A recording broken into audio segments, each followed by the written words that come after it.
வணக்கம் ஃப்ரெண்ட்ஸ், நம்ம இந்த வீடியோவில் பார்க்க போகிறது என்னன்னு பார்த்தீங்கன்னா 12th ஸ்டாண்டர்ட் கெமிஸ்ட்ரி புக்கில் இருக்கக்கூடிய பாக்ஸ் கொஷின்ஸா.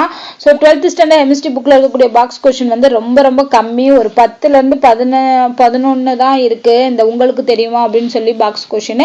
ஸோ அதனால் இந்த ஒரு வீடியோலவே நம்ம கம்ப்ளீட் பண்ணுவோம். இதுக்கு முன்னாடி வந்து 12th ஸ்டாண்டர்ட் ஃபிசிக்ஸோட பாக்ஸ் கொஷின் வீடியோஸ் வந்து போட்டிருக்கோம், அது தனி பிளேலிஸ்ட்டில் இருக்குது. ஸோ அதே மாதிரி மற்ற 11th ஸ்டாண்டர்ட் கூடிய box question 6th to 10th வரைக்கும் உள்ள சயின்ஸ் அண்ட் சோசியல் எல்லாமே நம்ம போட்டிருக்கோம், பிளேலிஸ்ட்ல செக் பண்ணி பாருங்க.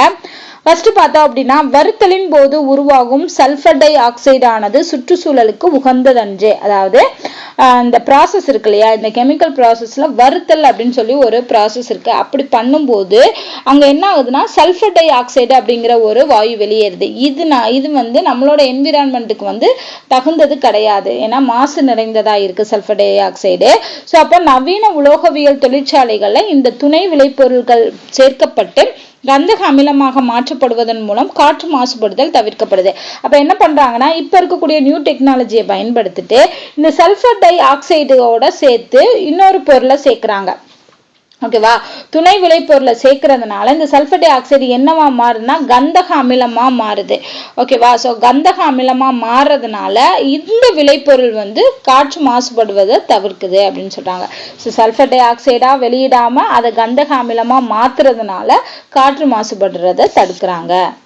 அடுத்து டெல்லியில இருக்கக்கூடிய இரும்பு தூண் இந்த இருக்கு இல்லையா, ஸோ இந்த டெல்லியில இருக்கக்கூடிய இரும்பு தூண், டெல்லியில அமைந்துள்ள அசோக தூண் என்று அழைக்கப்படக்கூடிய இந்த இரும்பு தூண் வந்து 23 அடி 8 அங்குலம் உயரம் இருக்கு, 16 அங்குலம் அகலம் இருக்கு.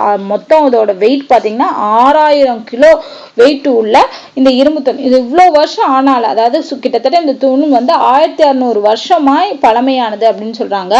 அப்படி பல வருஷம் இது இருந்தாலுமே துருப்பிடித்திருக்கணும். ஓகேவா, மழை தண்ணி வெயில் எல்லாத்துக்குமே துருப்பிடிக்கும். ஆனா இது வரைக்கும் என்ன ஆகுது, இந்த இது வந்து துருப்பிடிக்காம இந்த தூண் வந்து இருக்குது அப்படின்னு சொல்றாங்க. அப்ப இதுல என்ன மாதிரியான டெக்னாலஜி யூஸ் பண்ணியிருக்காங்க அந்த காலத்திலேயே அப்படின்னு பாத்தீங்கன்னா, ஒடுக்கமடையாத இரும்பு மற்றும் கச்சா இரும்பின் சிக்கலான கலவையாலான ஒரு பாதுகாப்பு அடுக்கானது பல்வேறு பருவகால சுழற்சியின் விளைவாக தூணின் மீது உருவாகியுள்ளது. ஸோ ஒவ்வொரு வருஷமும் நடக்கக்கூடிய பருவகால சுழற்சியினால இந்த தூணை சுத்தி என்ன மாதிரியான அடுக்கு உருவாகிருக்கு அப்படின்னா, ஒடுக்கமடையாத இரும்பு மற்றும் கச்சா இரும்போட சிக்கலான கலவையாலான ஒரு பாதுகாப்பு அடுக்கு உருவாகிருக்கு. அந்த அடுக்கு இருக்கிறதுனாலதான் வந்து இது இவ்வளவு நாளா துருப்பிடிக்கல அப்படின்னு சொன்னாங்க. அதாவது இது மிசாவைட் எனப்படும் இரும்பு, ஆக்சிஜன் மற்றும் ஹைட்ரஜன் ஆனது துருப்பிடிக்கும் தன்மையற்ற அரிமானத்தை தடுக்கும் தன்மையுடைய சேர்மமாகும். ஸோ அந்த சேர்மத்துக்கு பேர் என்னன்னு பார்த்தீங்கன்னா மிசாவைட். இது என்னென்ன கலந்துருக்குன்னா இரும்பு, ஆக்சிஜன், ஹைட்ரஜன் இதெல்லாம் சேர்ந்ததுனால இது துருப்பிடிக்கக்கூடிய தன்மை இல்லை அப்படின்னு சொல்றாங்க. ஸோ அதனால அரிமானத்தை தடுக்கும் தன்மையோட இருக்கிறதுனால தான் இவ்வளோ வருஷமா அந்த தூண் வந்து ஸ்டெடியா ஸ்ட்ராங்கா இருக்குது. அடுத்து போரான் நியூட்ரான் கவர்தல் சிகிச்சை. போரான் 10 அப்படிங்கிற தனிமம் வந்து நியூரான் மீது கொண்டுள்ள நாட்டமே BNCT என அழைக்கப்படும் போரான் நியூட்ரான் கவர்தல் சிகிச்சையோட அடிப்படை. ஸோ BNCT அப்படிங்கிற இந்த சிகிச்சைக்கு வந்து இந்த போரான் 10 பயன்படுத்துறாங்களே, அதுக்கு காரணம் வந்து அந்த நியூட்ரான் கவர்தல் அந்த தன்மையினாலதான் இது பயன்படுது. இது என்ன பண்ணும்னா மூளை கட்டிகளுக்கான சிகிச்சை முறை. ஸோ மூளையில இருக்கக்கூடிய கட்டிகளுக்கு சிகிச்சை முறை கொடுக்கக்கூடியதான் இந்த BNCTன்னு சொல்லக்கூடிய போரான் நியூட்ரான் கவர்தல் சிகிச்சை. இதுல என்ன பண்றாங்கன்னா, போரான் 10 குறைந்த ஆற்றலுடைய வெப்ப நியூட்ரான்களை கொண்டு தாக்கும் போது உருவாகும் அதிக நேரிய ஆற்றலுடைய ஆல்பா மற்றும் லித்தியம் துகளை தரும் அணுக்கரு வினையினை அடிப்படையாக கொண்டது. ஓகேவா, ஸோ இதுல இந்த டெக்னாலஜி தான் நடக்குது. இது என்னன்னா, மூளையில கட்டிகள் காணப்படும் நோயாளி ஒருவருக்கு போரானோட சேர்மங்கள் ஊசி வழியாக செலுத்தப்படுங்க. போரானோட சேர்மத்தை ஊசி வழியா செலுத்துறாங்க. இது என்ன பண்ணும்னா மூளை புற்றுநோய் கட்டிகள்ல சேகரமாகுது. இது எங்க போய் ஜாயின் ஆகுதுன்னா மூளையோட புற்றுநோய் கட்டிகள்ல சேருது. பின்னர் புற்றுநோய் கட்டிகள் காணப்படும் பகுதியை வெப்ப நியூட்ரான்களை கொண்டு கதிர்வீச்சிற்கு உட்படுத்தும் போது ஆல்பா துகள்கள் அங்க உருவாகுது. இதுதான் என்ன பண்ணுது, புற்றுநோய் கட்டிகளை வந்து அழிக்குது, மூளையில் உள்ள புற்றுநோய் கட்டிகளை அழிக்குதுன்னு சொல்றாங்க. ஸோ அப்போ ஒவ்வொரு முறையும் இந்த போரான் 10 வந்து நியூட்ரானை கவரும் போது இது நடந்துகிட்டே இருக்கு. அப்ப ஒவ்வொரு தடவையும் இதை செலுத்தி அதை என்ன பண்றாங்க, கதிர்வீச்சுக்கு உட்படுத்தும் போது ஆல்பா துகளை உருவாக்கி அந்த திசுக்களை அழிக்கிறாங்க. அப்ப புற்றுநோய் கட்டிகள் மட்டும் தொடர்ந்து அழிக்கப்படும். இதுல மெயின் என்னன்னா, அந்த எந்த கட்டி பாதிக்கப்பட்டிருக்கோ அதை மட்டும்தான் அழிக்கிறாங்க. பிற மூளை திசுக்கள் குறைந்த அளவே பாதிக்கப்படுது. கழுத்து, மார்பு, கல்லீரல் போன்ற இடங்கள் உருவாகும் புற்றுநோய் கட்டிகள் சிகிச்சைக்கும் இந்த மெத்தடை வந்து பயன்படுத்தலாம் அப்படிங்கிறதையும் சொல்றாங்க. ஓகேவா, BNCT அப்படிங்கிற இந்த சிகிச்சை. இதுல பயன்படுத்தக்கூடிய தனிமம் எதுன்னு பாத்தீங்கன்னா போரான் 10. அடுத்து சிஸ்பிளாட்டின் அப்படின்னு சொல்லக்கூடியது. சிஸ்பிளாட்டின்ங்கிறது ஒரு தலசதுர அணைவு சேர்மம். இந்த இருக்கு இல்லையா, இதுதான் வந்து அந்த சேர்மம். சிஸ் பிளாட்டினுக்கு PT NH32Cl2. இதுல வந்து இரு ஒத்த தொகுதிகள் ஒரே பக்கத்தில் இடம்பெற்றுள்ளன. ஒத்த தொகுதிகள் குளோரின் வந்து ஒரே சைடும், அதே மாதிரி NH3 இன்னொரு சைடும், அந்த மாதிரி ஒத்த தொகுதிகள் ஒரே பக்கத்தில் இடம்பெற்றுள்ளன. இது பிளாட்டினத்தை அடிப்படையாக கொண்ட ஒரு எதிர் புற்றுநோய் மருந்துன்னு சொல்றாங்க. எது இந்த சிஸ் பிளாட்டின் அப்படிங்கிறது புற்றுநோய் எதிர்ப்பு மருந்து.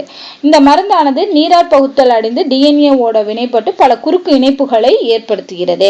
இதன் காரணமாக DNA இரட்டிப்பாகிறதோ இல்ல நகல் எடுக்கப்படுதோ தடுக்கப்படுது. அதாவது அது சீக்கிரமா பெருசாகாம இரட்டிப்படையாம தடுக்குது இந்த மருந்து அப்படின்னு சொல்றாங்க. இதன் விளைவா செல் வளர்ச்சி தடுக்கப்பட்டு இறுதியில் அளிக்கப்படுது. செல்லுலர் புரோட்டீன்களுடன் குறுக்கு இணைப்பினை ஏற்படுத்துவதன் மூலம் செல் பிரிதலையும் தடுக்குது. செல் பிரிகிறது தடுக்குது, செல் இரட்டிப்பாகிறது தடுக்குது, நகல் எடுக்கிறது தடுக்குது. எல்லாத்தையுமே இந்த சிஸ்பிளாட்டின் அப்படின்னு சொல்லக்கூடிய புற்றுநோய் எதிர்ப்பு மருந்துங்கிறது வந்து தடுக்கிறது. ஸோ இதோட வேதி பெயர் அண்ட் வேதி ஃபார்முலா, கெமிக்கல் ஃபார்முலாவை ஞாபகம் வச்சுக்கோங்க. அடுத்து எழுத பயன்படக்கூடிய பென்சில்ல வந்து கிராஃபைட் இருக்கு. அந்த கருப்பு கலர்ல இருக்கிறது வந்து கிராஃபைட் அப்படின்னு தெரியும். இது பென்சில் இருந்து எளிதாக நழுவி தாளில் கருமையான ஒரு அடையாளத்தை ஏற்படுத்துது. மேலும் இந்த நழுவு தன்மையினால் இருசக்கர வாகன சங்கிலிகளில் பயன்படுத்தப்படக்கூடிய உயவு எண்ணெயாகவும் மேலும் பல்வேறு உயவு எண்ணெய்களின் ஒரு பகுதி பொருளாகவும் பயன்படுது. இந்த கிரீஸ்ன்னு சொல்றாங்களா, ஆயில் போடுறாங்க இல்லையா வண்டிகளுக்கு, அதுல எல்லாம் இந்த கிராஃபைட்டை வந்து பயன்படுத்துறாங்க. எதனாலன்னா அதோட நழுவு தன்மையினால, ஈஸியா வந்து கிளைட் ஆகுறதுனால இதை வந்து பயன்படுத்துறாங்க. அடுத்து அழுத்தமின் படிகங்களின் மூலம் ஆற்றல் அறுவடை அப்படின்னு சொல்றாங்க. பையசோ எலக்ட்ரிசிட்டி அப்படிங்கிறது அழுத்த மின்சாரம், அழுத்த மின் விளைவு எனவும் அழைக்கப்படுது. இது ஒரு படிகத்தை எந்திரவியல் அழுத்தத்திற்கு உட்படுத்தும் போது அதன் பக்கங்களிலேயே உண்டாகும் மின்னழுத்தமாகும். அதுதான் வந்து இந்த அழுத்த மின்சாரம் அப்படின்னு சொல்றாங்க. அழுத்தம் மற்றும் உள்ளுறை வெப்பம் ஆகியவற்றின் விளைவாக உருவான மின்சாரம் என்பதே பையசோ எலக்ட்ரிசிட்டி அப்படிங்கிற சொல்லோட பொருள். அதாவது அழுத்தம் உள்ளுறை வெப்பம் இதன் விளைவா ஒரு மின்சாரம் உருவாகுது இல்லையா, அதுதான் இந்த பையசோ எலக்ட்ரிசிட்டி. இது வந்து நேர்மாறும் சாத்தியமாகும். இது எதிர் அழுத்தத்தின் மின் விளைவு என அறியப்படுகிறது. ஒரு அழுத்த மின் படிகத்தை ஒரு முறை அழுத்தி சிறிதளவு மின்சாரத்தை உங்களால் உருவாக்க இயலும் எனில் பல படிகங்கள் மீண்டும் மீண்டும் பலமுறை அழுத்தி குறிப்பிட்ட தகுந்த அளவு மின்சாரத்தை உருவாக்க இயலுமா அப்படின்னு கொஸ்டின் கேட்டிருக்காங்க. கடந்து செல்லும் வாகனத்திலிருந்து ஆற்றலை பெற நாம் அழுத்த மின் படிகங்களை சாலைகளில் புதைத்து வைத்தால் என்ன நிகழும் அப்படின்னு கேட்டிருக்காங்க. ஸோ ஆற்றல் அறுவடை என அறியப்படும் இந்த கருத்தானது பலரின் கவனத்தை ஈர்த்தது. இதன் பயன்பாட்டை பெரிய அளவில் செயல்படுத்துவதில் சில வரம்புகள் இருப்பினும் நடந்து செல்வதன் மூலமாக உங்களின் கைபேசியை சார்ஜ் செய்ய போதுமான மின்சாரத்தை நீங்கள் உற்பத்தி செய்ய முடியும். அடிப்பகுதியில் அழுத்த மின் படிகங்கள் பொருத்தப்பட்ட ஆற்றல் உற்பத்தி செய்யும் காலணிகள் உருவாக்கப்படுகின்றன. இவைகளால் பேட்டரி மற்றும் USB சாதனங்கள் சார்ஜ் செய்ய போதுமான மின்சாரத்தை உருவாக்க இயலும் அப்படின்னு சொல்றாங்க. சாத்தியக்கூறுகள் கொஞ்சம் சில வரம்புகள் இருந்தாலுமே இந்த மாதிரி பண்ண முடியும். நம்ம போனை சார்ஜ் பண்ற அளவுக்கு மின்சாரத்தை நம்மளால காலணிகளை இந்த அழுத்த மின் படிகங்களை பொருத்துறதன் மூலமா உருவாக்க முடியும் அப்படிங்கிறதையும் சொல்லியிருக்காங்க. அடுத்து மருந்தாக்க வேதியியல்ல வேதி வினை வேகவியல் அப்படின்னு சொல்றாங்க. இந்த வேதி வினை வேகவியல் அப்படிங்கிறது வந்து மருந்தாக்க வேதியியல்ல பயன்படுது. மருந்து பொருட்களை உருவாக்குறதுக்கு பயன்படுது. மருந்துகள் உடலினுள் செயல்திறன் மிக்கதாக செயல்படும் கால அளவு மற்றும் உயிர் செயல்பாடுகளுக்கு பயன்படும் அதன் அளவு ஆகியவற்றை பற்றி படிக்கக்கூடிய மருந்தாக்க வேதிவினை வேகவியல் என அழைக்கப்படுகிறது. ஓகேவா? ஸோ ஒரு மருந்து எடுத்துக்கிட்டோம் அப்படின்னா அது உடலுக்குள்ள போய் எவ்வளோ நாளைக்கு வேலை பண்ணும், அது என்னென்ன மாதிரியான செயல்பாடுகள் எல்லாம் செய்யும் அப்படின்னு சொல்லி படிக்கக்கூடிய பிரிவு தான் மருந்தாக்க வேதியியலில் வேதி வினை வேகவியல் அப்படின்னு சொல்றாங்க. அப்ப மருத்துவர்கள் மருந்துகளை பரிந்துரைக்கும் போது ஒரு நாளுக்கு 3 முறை இல்லை 2 முறை சாப்பிடுங்க, இல்லாட்டி 1 முறை தான் சாப்பிடணும்னு சொல்லி அந்த கால அளவுகளை பரிந்துரைக்கிறாங்க இல்லையா. ஏன்னா அது அந்த டைம்ல அவ்வளோ நேரம் மட்டும்தான் வேலை செய்யும் அப்படிங்கிறதுனால. அப்படி வேலை செய்ய பரிந்துரைக்கணும் அப்படின்னா அதுக்கு இந்த மருந்தாக்க வேதிவினை வேகவியல் ஆய்வுகள் தான் பயன்படுது அப்படின்னு சொல்றாங்க. இப்போ எக்ஸாம்பிளா பார்த்தோம் அப்படின்னா, இப்ப நமக்கு ஒரு உடம்புல வலி இருக்கு இல்ல காய்ச்சல் இருக்கு அப்படின்னா நம்ம பாராசிட்டமால சாப்பிடுவோம். அப்ப மருந்தாக்க வேதிவினை வேகவியல் ஆய்வுகளின் அடிப்படையில் உடலின் இதன் அரைவாழ் காலம் வந்து 2.5 மணி நேரம் மட்டும்தான்.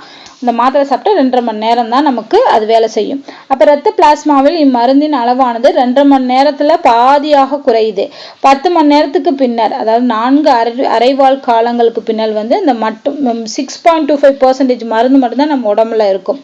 அப்ப இந்த சோதனை அடிப்படையெல்லாம் வச்சு பார்க்கும்போது வந்து நம்ம மருந்து எடுத்துக்கொள்ளக்கூடிய கால அளவை வந்து இதை வச்சுதான் இந்த ஆய்வுகளின் மூலமா தான் தீர்மானிக்கிறாங்க. இப்ப சொல்லுவாங்க 4 மணி நேரத்துக்கு ஒரு தடவை பேராசிட்டமால் சாப்பிடணும் அப்படின்னு, காய்ச்சல் வந்துச்சு அப்படின்னா. ஏன்னா அவ்வளோ டைம் வரைக்கும் தான் அதோட வீரியம்ங்கிறது இருக்கும். அப்ப 6 மணி நேரத்திற்கு ஒரு முறை எடுத்துக்கொள்ள பரிந்துரைக்கப்படுது. ஆனா இவங்க இந்த மருந்து பாராசிட்டமால் மருந்து வந்து 6 மணி நேரத்துக்கு ஒரு முறை வந்து நீங்க யூஸ் பண்ணணும், காய்ச்சல் வந்துகிட்டே இருந்துச்சு அப்படின்னா. ஸோ இந்த மாதிரி இதை பத்தி படிக்கக்கூடியதா மருந்தாக்க வேதியியலில் வேதி வினை வேகவியல். அடுத்து, சிறுநீரக பிறழியகத்தின் காரணமாக இரத்தத்தினுள் மின்பகுளி செறிவுகள் அதிகரித்து நச்சுத்தன்மை உருவாகிறது. ஐசோடானிக் உப்பு கரைசலில் வைக்கப்பட்டுள்ள குறிப்பிட்ட நீளமுள்ள ஒரு கூறு புகவிடும் சவ்வின் வழியே நோயாளியின் இரத்தத்தை செலுத்தி டயாலிசிஸ் சிகிச்சை அளிக்கப்படுகிறது. அப்ப டயாலிசிஸ் சிகிச்சைங்கிறது ரத்தத்தை சுத்திகரிக்கிறது. சிறுநீரகம் செய்ய வேண்டியதை ஒரு மிஷின் வச்சு உடல்ல இருக்கக்கூடிய ரத்தத்தை எடுத்து சுத்திகரித்து திருப்பி உடலுக்கு அனுப்புவாங்க. இதுதான் வந்து இந்த டயாலிசிஸ் சிகிச்சை வந்து அளிக்கப்படுகிறது. அடுத்து, இயற்கை தேன் அப்படிங்கிறது வந்து ஒரு கூழ்மம். இயற்கையா கிடைக்கக்கூடிய தேன் வந்து ஒரு கூழ்மமா இருக்கும். அதாவது செயற்கை தேன்ல இருந்து வேறுபடுத்தி அறிய இதோட அமோனியம் கலந்த AgNO3 கரைசல் வந்து சேர்க்கப்படுது. செயற்கை தேன்ல இருந்து இந்த இயற்கை தேனை கண்டறியறதுக்கு அமோனியம் கலந்த AgNO3 வந்து சேர்க்கப்படுது. இயற்கை தேனா இருந்துச்சுன்னா அது உலோக சில்வருங்கிறது உருவாகுமா. மேலும் இக்கரைசலானது பாதுகாக்கப்பட்ட குழுமங்களான ஆல்புமின் அல்லது ஈத்தர் கலந்த எண்ணெய் ஆகியவற்றை மிக குறைந்த அளவில் கொண்டிருப்பதால் செம்மஞ்சள் நிறத்தை பெற்றுள்ளது. அந்த கோல்டன் கலருக்கு காரணம் வந்து இதுதான், ஆல்புமினும் ஈத்தர் கலந்த எண்ணெயும் இருக்கிறதுனால. செயற்கை தேனா இருந்த அடர் மஞ்சள் மற்றும் பசுமை கலந்த மஞ்சள் நிற வீழ்படிவை தரும். அப்ப ஒரு தேன் எடுத்து அது வந்து இயற்கையா செயற்கையான்னு கண்டுபிடிக்கிறதுக்கு இந்த அமோனியம் கலந்த AgNO3 கரைசல் வந்து சேர்க்கப்படுது அதோட அப்படின்னு சொல்லிட்டு இருக்காங்க. அடுத்து, புற்றுநோய்க்கான மருந்து மைட்டோமைசின் C அப்படின்னு சொல்லக்கூடியது புற்றுநோய் எதிர்ப்பு காரணியானது வயிறு மற்றும் குடல் பகுதியில் ஏற்படும் புற்றுநோய் சிகிச்சையில் பயன்படுகிறது. எதுன்னு பாத்தீங்கன்னா மைட்டோமைசின் C அப்படின்னு சொல்லக்கூடிய இந்த மருந்து. இதுல அசிரிடின் வளையம் காணப்படுகிறது. அசிரிடின் வினை செயல் தொகுதியானது DNA-வால் மருந்து சிதைவடைதலில் பங்கேற்கிறது. இதன் விளைவாக புற்றுநோய் செல்கள் இறக்கின்றன. இதான் வந்து மைட்டோமைசினோட அமைப்பு. ஸோ அவ்வளோதான். ஸோ இதோட வந்து பார்த்தீங்க அப்படின்னா வந்து பாக்ஸ் கொஷின் அப்படின்னு சொல்லி 12th ஸ்டாண்டர்ட் கெமிஸ்ட்ரி புக்கில் கொடுத்தது வந்து கம்ப்ளீட் ஆயிடுச்சு. அவ்வளோதான். ஸோ இதுக்கப்புறம் வந்து பயாலஜிக்குரிய, பாட்னி அண்ட் சுவாலஜிக்குரிய பாக்ஸ் கொஷின்ஸ் பார்க்கலாம். தொடர்ந்து பாருங்கள். இந்த வீடியோ உங்களுக்கு பிடிச்சிருந்தா லைக் பண்ணுங்கள், ஷேர் பண்ணுங்கள், மறக்காமல் நம்ம சேனலை சப்ஸ்கிரைப் பண்ணுங்கள். நன்றி.